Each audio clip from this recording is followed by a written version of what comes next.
Tinitiyak ng COMELEC ang patas at makatarungang paglilinis ng talaan ng party list groups. Ito'y upang magbigay daan ng akreditasyon ng mga lehitimong partidong tunay na kumakatawan sa marginalized groups. Ma-report si Noel Perfecto.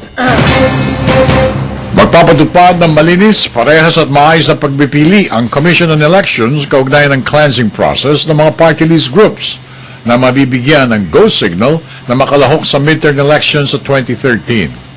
Ito ang paliwanag ng ahensya sa mga grupong nagkukumahog at naglalaban-laban na makapasok sa parating na lokal at national na halalan sa susunod na taon.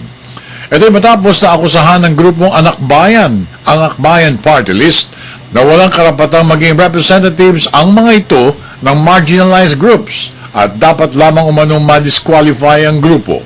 Mismong si Chairman Sixto Brillantes ang naghayag na pumayag na si Commissioner Grace Padaka na maging breaker sa patas na bilang ng COMELEC Anbank hinggil sa desisyon ng pagdiskwalipika sa grupong Akbayan. Para kay Padaka, kanya muna itong pag-aaralan at sinusuri maigi ang guidelines kaugnay ng pag-aalis at pag-retain sa grupong Akbayan sa parating na midterm elections next year.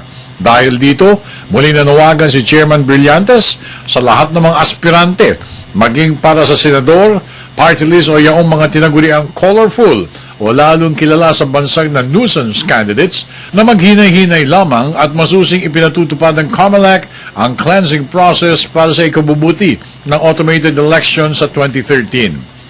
Hinggil naman sa party list disqualification, sinabi ni Brillantes na tuloy muli bukas ang pagtanggal sa mga hindi kwalipikado. Samantala, matras na ang isang aspirante sa pagkasenador na si Attorney Oliver Lozano. Ayon sa kanya, ito ay makabubuti para sa partido ng dating administrasyon. Para sa Telebisyon ng Bayan, ako naman si Noel Perfecto.